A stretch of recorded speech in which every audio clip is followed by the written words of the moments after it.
Hey guys, GHAZZY TV here with another Path of Meixsell video, and in this one, I'm going to talk about how I managed the gold situation in King's March, or rather the lack thereof.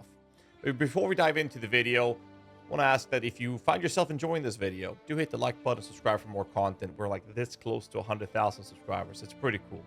Anyways, let's just crack into it. So a couple of things to keep in mind is obviously how you generate gold and how you manage your entire city or town of King's March.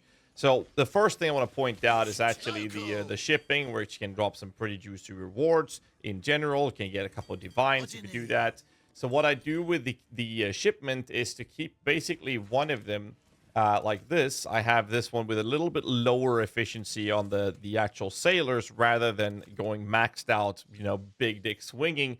And then what I do is I increase the risk of that specific boat for becoming endangered or encountered by the pirate. Because this pirate is very easy fight, drops up to 50,000 gold. So one of them I ramp up and I literally ship off with thousands of ore or mines as bars just for the sake of making sure that they have a higher risk of being encountered by the pirate for long voyages. And the other two I basically just consistently ship over to the Ribbonfell as well as Gakanu for the actual reward of this, as you can see here. So that's what I've been doing in general to try to engage with this to get about 50k gold boost. Other than that, I haven't really upgraded the mapping system yet, so I'm not really there. But what I do generate is about 8 to 11,000 gold on a really bad map that I don't get Delirium on, and then I get up to 20 to 25,000 gold on a really good map. However, they can be a bit rough.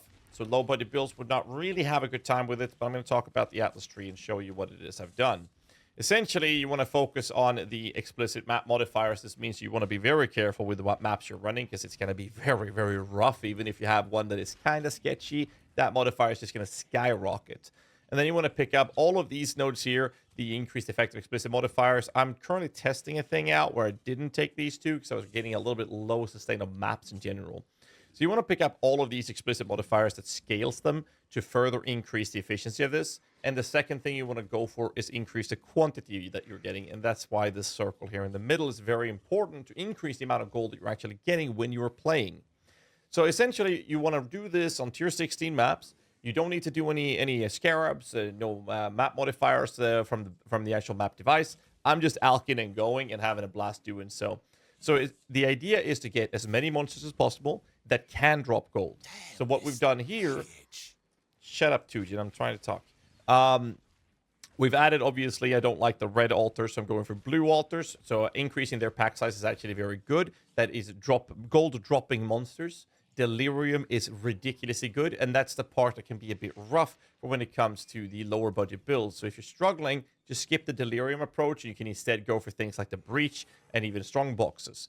So what I've done is make sure that we pick up the Drawn to Power and Syncretism, Jesus, for the shrines and the extra monsters here, because this is actually really good, and blue packs are actually very, very good for gold drops as well. So that's the whole approach of this tree that I'm running right now. Just ramp up the explicit modifiers on the maps, get as much quality and quantity as you can that is chiseling your maps, and then just alk and go from there. And I've added the Delirium with an unending nightmare, so I don't have to stress with it. I pop it and I go. And in good maps, I get towards 24,000 golds. Mostly, I'm looking at 14 to 18,000 gold range. In average, the bad maps around 10 to 12k. I've seen 8,000 when I didn't get the Delirium, which is why I've actually opted in for taking this extra node for chance to getting a Delirium, because I don't want to rely on scarabs when I do this.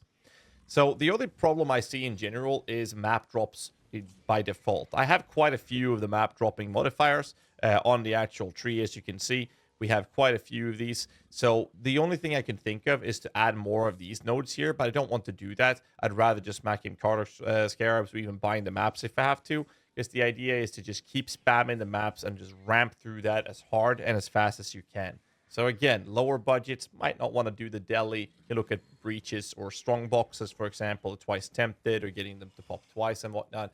Is actually very, very good for this approach. So the idea is as many monsters as you can with as much scaling of quantity that you can get, as well as scaling of the explicit modifiers. Make sure you chisel your maps and you'll be able to get tons and tons of gold. So right now I'm actually broke, so they're costing 20k an hour. So we're about to run out, so I have to do some maps soon. So that's one thing that you can do. And do keep in mind that they are working for you even though you're offline. But if they don't have nothing, so for example, ore to mine, when it comes to the Crimson ore, these guys over here on the Crimson, they actually don't cost anything because of the fact that I don't have any ore to mine. So you don't have to sit here and remove these from the list just to make sure that the cost goes down per hour. You don't have to think about that. They're actually covering that by themselves. And that's generally the plan that I have to sustain gold in the game. The only problem I have with it is actually the recomp, because this shit costs a lot of money. And I mean a lot of money, all right? So I want to engage with this more, but we'll make another video where I talk about some of the issues I have with the league. Mainly, it's about gold, because if I do engage with the trade exchange market, the trade exchange market and the recom, I can just say bye-bye on being able to humanly maintain the actual King's March with all of the upgrades. I know you can get up to like 40, 50,000 gold per hour. That's a lot. I'm sitting on around 30, 35K when I have everything up and running. And if with the maps that I'm running, I can generate, quite a few per hour, quite a lot of gold per hour. But it's just enough to cover all my costs and then a little bit more on top of that. And I haven't upgraded the map runners properly, nor have I upgraded the recon more than once. And the same thing goes for the runesmith. Everything else I'm maxed out. And it's just getting a little bit rough with the gold. I'm not sure how the more casual players are engaging with this or how they feel about it. Because I feel like most of the streamers or, the blasters in the game, the way we're generating gold in general would be to just play the game a lot and literally map 15, 16, 20 fucking hours a day. And we can manage it that way. But I just don't see how these gold costs makes it a feasible or realistic goal for more casual Andes to actually maintain and upgrade their entire base at the same time as they're engaging with the upgrades. And this is not taken into consideration that if you engage with the currency exchange market, that's going to cost a lot of gold. I heard it was nerfed a little bit. I did check it out earlier today. It's still too much gold. I just cannot manage it with the type of currency that I'm buying. But maybe if you buy a little bit here and there, it's not going to matter that much. But that's my take on the gold situation and how this is managed in the game right now.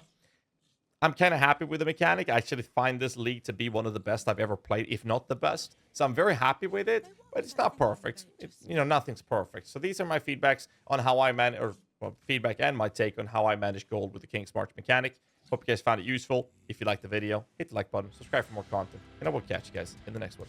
Till then, stay safe, keep rocking.